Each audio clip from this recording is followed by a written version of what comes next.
The Zaraxian warship Dominant will dropped out of hyperspace at the edge of the Sol system, its crystalline hull refracting starlight in impossible patterns. Supreme Commander Vexthor stood on the command deck, his 4 eyes narrowed as he studied the holographic projection of the third planet. Earth, the latest addition to the glorious Zaraxian Empire, or so he believed. Status report, he commanded, his translator converting the clicking sounds of his native tongue into standard galactic basic. Preliminary scans complete, Supreme Commander, his science officer responded. The humans appear to be at Technology Index 3.7. Barely capable of basic spaceflight, their most advanced vessels use chemical propulsion, and their weapon systems rely primarily on kinetic projectiles and crude atomic devices. Vexthor clicked his mandibles in amusement, another primitive species that would soon kneel before Zaraxian might.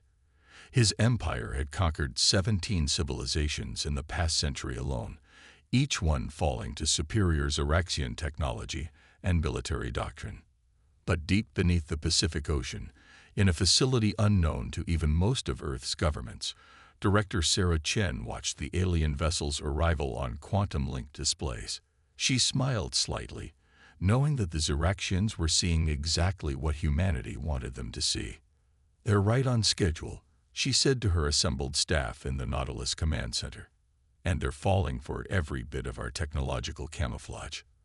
The chamber they stood in represented humanity's greatest secret, one of dozens of similar facilities hidden across the planet and throughout the solar system. For the past 40 years, ever since recovering a crashed Zaraxian scout ship in the Gobi Desert, humanity had been preparing for this moment. Status of Project Prometheus, Chen asked, turning to Dr. James Rodriguez, head of their Weapons Development Division. "All systems are go," Rodriguez replied, pulling up a holographic display of their own. "The quantum field generators are maintaining our tech masking envelope perfectly. As far as their sensors can tell, we're still burning rocket fuel to reach orbit." In reality, humanity had far surpassed mere chemical propulsion. The recovered Zaraxian technology had given Earth a glimpse of what was possible, but human scientists and engineers had taken those basic principles and evolved them into something far more advanced. Where the Zaraxians used crystalline computers, humans had developed quantum processors that operated on principles the aliens had never even theorized. Where they relied on particle beam weapons, Earth had created arms that could manipulate the fabric of space-time itself. Above the planet, Supreme Commander Vexthor prepared to make his species' first official contact with humanity. His vessel's communications array powered up, broadcasting on simple radio frequencies that these primitives could understand. "People of Earth," he began, his message being transmitted in all major human languages, "I am Supreme Commander Vexthor of the Zaraxian Empire. Your world has been chosen for integration into our magnificent civilization. Submit to our authority, and you shall be granted the privileges of an imperial protectorate. Resist, and you shall be conquered. You have one planetary rotation to respond." In the Nautilus Command Center, Director Chen listened to the transmission with her senior staff. Colonel Maria Santos, their military advisor, shook her head in disgust. "Same speech they've given to every world they've conquered," Santos said. "You'd think they'd at least vary it up a bit." "They've never needed to," Chen replied. "Until now." She turned to her communications officer. "Send our response, the one we prepared 40 years ago." The message that went out was a masterpiece of deception, crafted to play perfectly into Zaraxian prejudices and expectations. It portrayed Earth's governments as fragmented, frightened, and desperate for more time to reach a decision. Every word was calculated to reinforce the alien's sense of superiority. Vexthor received the transmission with smug satisfaction. Typical primitive response, he told his bridge crew. They grovel and stall, hoping to delay the inevitable. Deploy the survey flotilla. Let's get a detailed scan of their defensive capabilities. Not that they'll have any worth noting. As the Zaraxian survey ships spread out through the solar system, They remained completely unaware of the quantum-cloaked satellites tracking their every move. Earth's real defense grid, a network of weapons platforms that could reduce a capital ship to its component atoms, stayed hidden behind veils of artificial spacetime. In her command center, Director Chen watched the pieces fall into place. "Begin Phase 2, she ordered. "Let's give them exactly the show they're expecting." Around the planet, carefully orchestrated movements began. Obsolete rockets were launched from visible space centers. Radio chatter filled the airways with carefully scripted military communications meant to be intercepted. Every action reinforced the image of a primitive civilization scrambling to mount a hopeless defense. The trap was nearly ready. Humanity had spent 4 decades preparing for this moment, and Supreme Commander Vexthor was about to learn a harsh lesson about the dangers of underestimating Earth. The first phase of humanity's greatest deception was complete. Now they just had to wait for the Xeraxians to make their move and walk right into the most elaborate ambush in human history. Dr. James Rodriguez stood in the heart of Facility Omega, deep beneath the Rocky Mountains. Around him, rows of quantum-enhanced fighters waited in their launch bays, their sleek forms bearing no resemblance to the crude rockets the Xeraxians believed were humanity's pinnacle of achievement. Each craft incorporated technology that would make Imperial scientists question their understanding of physics. "Final systems check complete," his assistant reported, scrolling through diagnostics on a holographic display. "The quantum core modifications are performing beyond expectations. Time dilation field generators are stable." Rodriguez nodded, running his hand along one fighter's crystalline hull. Unlike the brittle crystals used in Xeraxian ships, these were enhanced with carbon nanostructures, creating a material that could repair itself under fire. "How many ships have they deployed for their survey?" 300 scout vessels spread throughout the system, came the response. "They're maintaining exactly the search pattern we predicted. Their tactical doctrine hasn't evolved in centuries." That predictability had been humanity's greatest advantage. Since recovering the crashed scout ship, Earth's scientists had not only reverse-engineered Xeraxian technology, they had fundamentally reimagined it. Where the aliens saw quantum mechanics as a curiosity, humans had mastered it. Where they used basic AI, Earth had developed true synthetic consciousness. In the Nautilus Command Center, Director Chen received updates from facilities like Omega across the planet. "Status of the Jupiter defense line," she asked Colonel Santos. The colonel pulled up a tactical display showing the gas giant and its moons. Dozens of seemingly innocent mining stations orbited Jupiter, their true nature hidden behind quantum camouflage. All weapon platforms are charged and ready. The gravity lens arrays are calibrated. The moment they cross that line, we can disable their entire fleet's faster-than-light capabilities. Chen smiled. The Xeraxians believed their hyperspace technology was unbeatable, never imagining that humans had discovered how to manipulate the underlying fabric of spacetime. Their entire invasion strategy relied on mobility they were about to lose. Above Earth's atmosphere, Supreme Commander Vexthor reviewed the survey data with growing confidence. "Look at these readings," he chittered to his command staff. "Their orbital stations are practically hollow, pressurized habitats with minimal weapons. Their satellites still use radio waves for communication. This conquest will be even easier than we thought." What his sensors couldn't detect were the quantum processors hidden within those hollow stations, each one more powerful than the entire Xeraxian fleet's combined computing capacity. The radio transmissions masked a network of quantum-entangled communications that was instantaneous and uninterceptable. Deep under the Antarctic ice, another piece of humanity's arsenal stirred to life.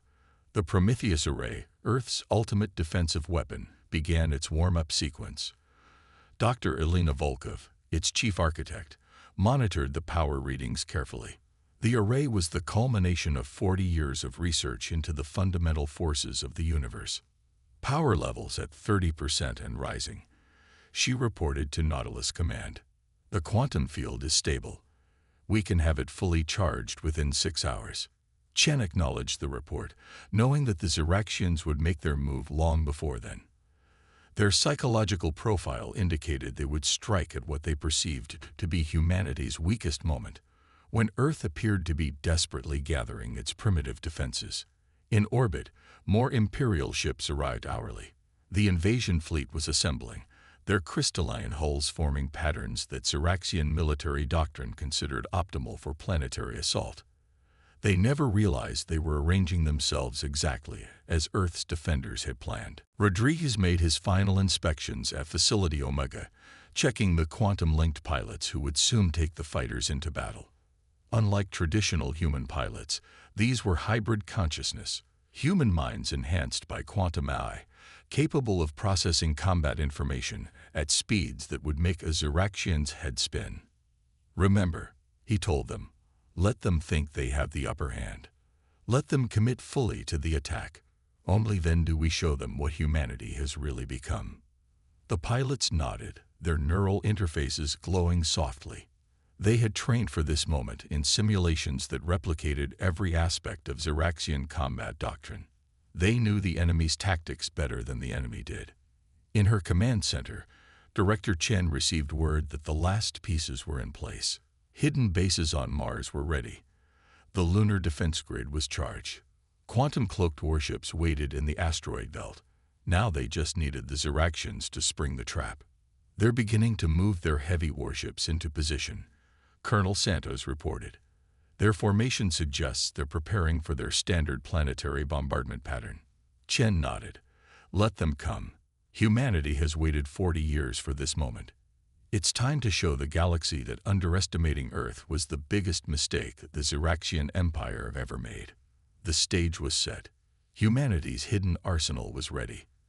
The greatest military deception in human history was about to reach its climax, and the Xeraxians had no idea they were about to attack a civilization that had long since surpassed them. Supreme Commander Vex Thor received the encrypted transmission from the Imperial Palace with barely contained excitement. On his command deck's main display, the holographic form of Emperor Zixtol materialized, its crystalline crown catching non-existent light. "The time for diplomacy has ended," the Emperor declared. "Show these primitives the full might of our empire. Let this conquest serve as an example to all who would resist Xeraxian rule." Vex Thor bowed his head, mandibles clicking in anticipation. "It shall be done, Your Radiance. Their pitiful defenses won't last an hour." As the Emperor's image faded, Vex Thor turned to his fleet commanders. "Begin the attack sequence. Standard Conquest Formation Delta 7. 3,000 Xeraxian warships moved into position, their crystalline hulls forming an attack pattern that had brought 17 civilizations to their knees. Particle beam weapons powered up, shield generators hummed, and launch bays prepared to deploy waves of fighters. In the Nautilus Command Center, Director Chen watched the enemy fleet's movements with cold satisfaction.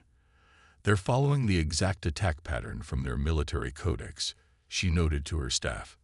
"Time to give them their first surprise. Colonel Santos, you may proceed with Phase 3. Santos nodded and sent the coded signal. Throughout the solar system, quantum computers that had been monitoring Xeraxian ship movements for hours made their final calculations. The trap was ready to spring. As the Imperial fleet approached the Jupiter defense line, their sensors detected nothing unusual about the gas giant or its moons. The mining stations appeared dormant, their primitive human technology posing no threat. "Maximum velocity for attack run," Vex Thor commanded. "Show no mercy." The moment the first Xeraxian ship crossed the invisible line, everything changed. Hidden gravity lens arrays activated, creating a cascading wave of spatial distortions. The Imperial ship's hyperdrives didn't just fail, they imploded, their quantum matrices collapsing in ways their designers had never imagined possible. "What's happening?" Vex Thor demanded as warning signals flashed across his bridge. "Report. Hyperspace engines are gone." His chief engineer responded in disbelief. "Not damage. They've been completely erased from normal spacetime." Before the Xeraxians could process this impossibility, the dormant mining stations revealed their true nature. Quantum camouflage fields dropped, exposing weapons platforms that dwarfed anything in the Imperial arsenal. They opened fire with concentrated beams of exotic matter, each shot passing through Zyraxian shields as if they didn't exist. 20 capital ships vanished in the first volley. Impossible. Vex Thor rage. Their technology level. They couldn't possibly. Multiple new contacts. His sensor officer screamed. They're appearing everywhere. From behind Jupiter's moons, Earth's first wave of defenders emerged. Quantum-enhanced fighters piloted by hybrid consciousness pilots swarmed the Imperial formation. Their neural interfaces processed combat data in nanoseconds, their enhanced reflexes making Zyraxian pilots look like they were moving in slow motion. Dr. Rodriguez watched from Facility Omega as his pilots engage. "Time to show them what we've learned from their mistakes," he muttered. The hybrid pilots executed maneuvers that violated everything the Zyraxians thought they knew about space combat. Earth fighters phased through enemy ships, their quantum fields disrupting crystalline hulls at the molecular level. They appeared to be in multiple places simultaneously, their temporal displacement drives confounding Imperial targeting systems. In Antarctic Command, Dr. Volkov monitored the Prometheus array as it reached full power. "Field stability at 100%, she reported to Nautilus. "Ready to deploy on your command." The Zyraxian fleet, still reeling from the loss of their hyperdrives, attempted to regroup. Vex Thor ordered his ships into a defensive sphere, a formation that had withstood the strongest assaults their previous enemies could mount. "Launch all fighters," he commanded. "Concentrate fire on their primary weapons platforms. They may have some advanced technology, but they cannot match our numbers."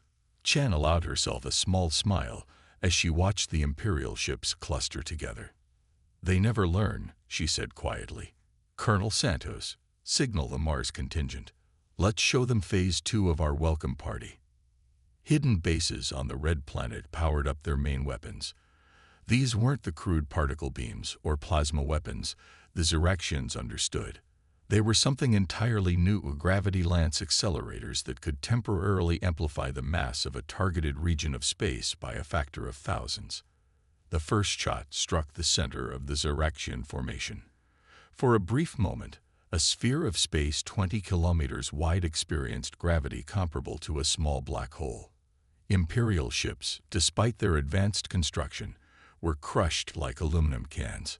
"All units, execute combat pattern Omega," Chen ordered.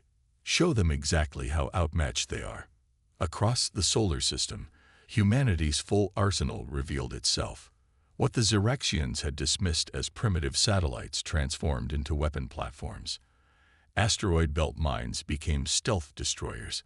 Every piece of human technology they had scanned and dismissed now showed its true nature. The greatest military deception in human history had worked perfectly. Now it was time for the Zyraxian Empire to learn why you should never underestimate humanity's capacity for innovation, or its ability to turn an enemy's own technological foundations against them. Supreme Commander Vex Thor watched in horror as his mighty fleet crumbled before weapons that shouldn't exist. The humans weren't just fighting back. They were systematically dismantling every advantage the Zyraxian Empire had relied upon for centuries. "My lord," his tactical officer reported, mandibles trembling. "We've lost contact with the entire 7th Battle Group. The humans, they're using some kind of quantum tunneling technology. Our shields might as well not exist." In the Nautilus Command Center, Director Chen coordinated humanity's counter-offensive with cold precision. "Status of the Prometheus array?" she asked, eyes fixed on the tactical display showing the disintegrating Imperial fleet. Dr. Volkov's voice came through the quantum comm, clear despite the chaos of battle. "Full power achieved. The quantum field is stable and ready for deployment. Range extends to the orbit of Mars. Execute primary sequence," Chen ordered. "Let's show them what happens when you threaten Earth." Deep beneath the Antarctic ice, the Prometheus array activated. It was humanity's masterpiece, a weapon that didn't destroy ships or kill crews, but did something far more devastating. It rewrote the laws of physics within its field of effect. Across the solar system, Xeraxian technology began to fail in ways their scientists had never imagined possible. Their crystalline computers, the pride of Imperial engineering, found themselves operating in a space where quantum mechanics followed different rules. Systems crashed, weapons misfired, shield generators imploded. What sorcery is this? Vexthor demanded as his flagship systems went dark one by one. How can they change the fundamental constants of space itself? The answer came in the form of Dr. Rodriguez's hybrid pilots, their quantum-enhanced fighters dancing through the disabled Imperial ships like ghosts. Where Xeraxian crews struggled with failing systems, Earth's forces operated perfectly, their technology designed to function in these altered physics. All squadrons, execute attack pattern Delta. Rodriguez commanded from Facility Omega. Target their command and control systems. Show them the full capability of human ingenuity. The hybrid pilots moved with impossible grace, their enhanced consciousness processing combat data faster than organic minds could comprehend. They didn't just destroy enemy ships, they dissected them, using precisely calculated quantum fields to separate crystalline hulls into their component atoms. Colonel Santos coordinated the ground-based defense grid, now fully revealed. Gravity lance platforms showing optimal performance, she reported. The enemy's attempted counterattacks are being nullified before they can begin. From his rapidly failing flagship, Vexthor watched centuries of Xeraxian military doctrine crumble in minutes. The humans hadn't just prepared for this battle, they had revolutionized warfare itself. Emergency transmission from the Imperial Palace, his communication officer announced, voice shaking. The Emperor demands an explanation for. The transmission cut off as another wave of quantum disruption swept through the fleet. Earth's defenders had learned to target the specific subspace frequencies the Xeraxians used for faster-than-light communication. In orbit around Mars, the true extent of humanity's technological leap became apparent. Hidden bases on the red planet revealed massive ring-shaped structures, quantum accelerators that could temporarily create corridors of altered spacetime. Martian Defense Command reports ready, Santos announced. Ring systems are charged and targeted. Chen nodded. Activate the rings. Show them what happens when humanity decides to take war to a new dimension. The rings powered up, their energy signatures unlike anything in the Imperial database. They created tunnels in space where the standard laws of physics were more like suggestions. Through these corridors, Earth ships could move in ways that made conventional space combat tactics obsolete. Dr. Volkov monitored the escalating battle from Antarctic Command. Prometheus field stability at 99.8%, she reported. The enemy's attempts to adapt their technology are failing. They simply don't understand the principles we're using. That was humanity's true advantage. While the Xeraxians had stagnated, content with their technological superiority, Earth's scientists had pushed the boundaries of what was possible. They hadn't just copied alien technology, they had fundamentally reimagined it. The hybrid pilots pressed their advantage, their quantum-enhanced consciousness allowing them to perceive and exploit weaknesses in Xeraxian ship design that the aliens themselves had never noticed. Each strike was precisely calculated, each maneuver executed with inhuman perfection. All units prepare for final engagement, Chen ordered. It's time to end this decisively. Colonel Santos, activate the Heimdall Protocol. Throughout the solar system, quantum-entangled satellites synchronized their fields. The trap that humanity had spent 40 years preparing was about to close completely. The Xeraxian Empire was about to learn that underestimating Earth had been more than a tactical error. It had been an existential mistake. The Heimdall Protocol represented humanity's ultimate statement of technological dominance. As quantum fields synchronized across the solar system, Director Chen gave the final command that would reshape the balance of power in the galaxy forever. Execute final phase, she ordered. Show them the full extent of what humanity has become. The quantum-entangled network activated, creating a web of altered spacetime that encompassed the entire solar system. Within this field, the laws of physics themselves bent to human will. The remaining Zyraxian ships found themselves trapped in a region of space where their technology wasn't just ineffective, it was impossible. Supreme Commander Vexthor stood on his dying flagship's bridge, watching as his mighty fleet became little more than elaborate sculptures in space. "How?" he whispered. "How did we not see this coming?" The answer came in the form of a transmission from Earth, broadcast on frequencies the Zyraxians thought were impossible to access. Director Chen's voice filled every Imperial ship's command deck. "Your Empire's greatest weakness," she declared, "was your certainty in your own superiority. While you stagnated, comfortable in your technological dominance, humanity never stopped pushing boundaries. We took your basic principles and reimagined them. We saw possibilities where you saw limitations." Dr. Rodriguez's hybrid pilots demonstrated this truth, their quantum-enhanced fighters now moving through space in ways that made Zyraxian physics textbooks obsolete. They didn't just defeat the enemy ships, they rewrote the rules of space combat with every maneuver.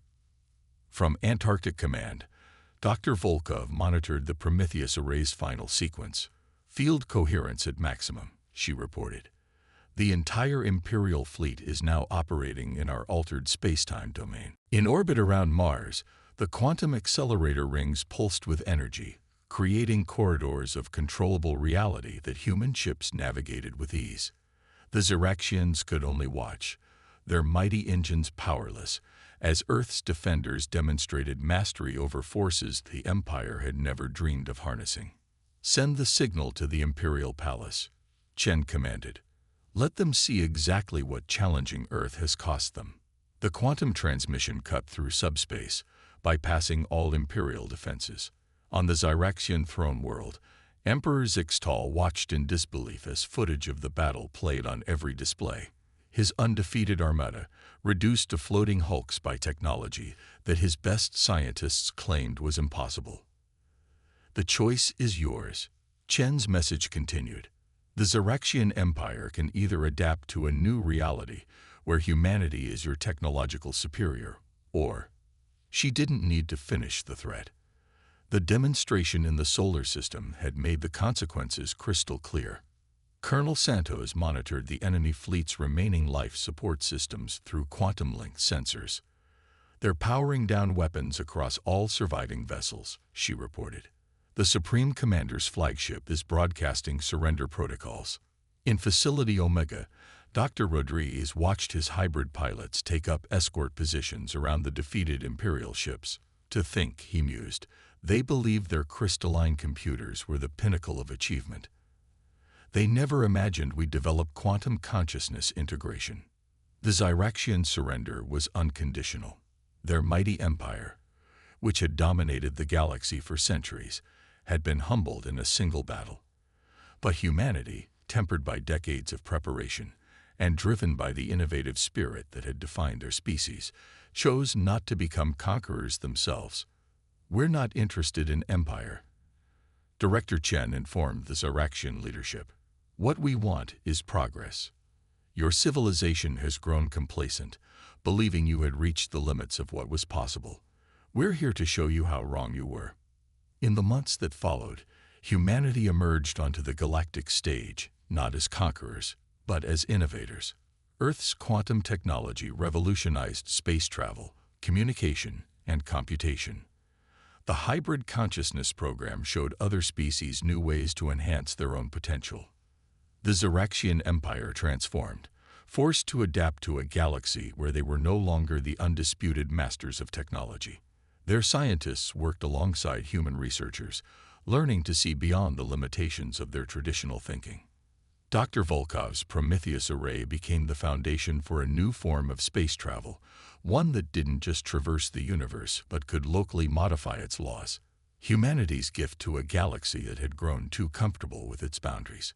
In the Nautilus Command Center, now serving as Earth's primary contact point with other civilizations, Director Chen reflected on how far humanity had come.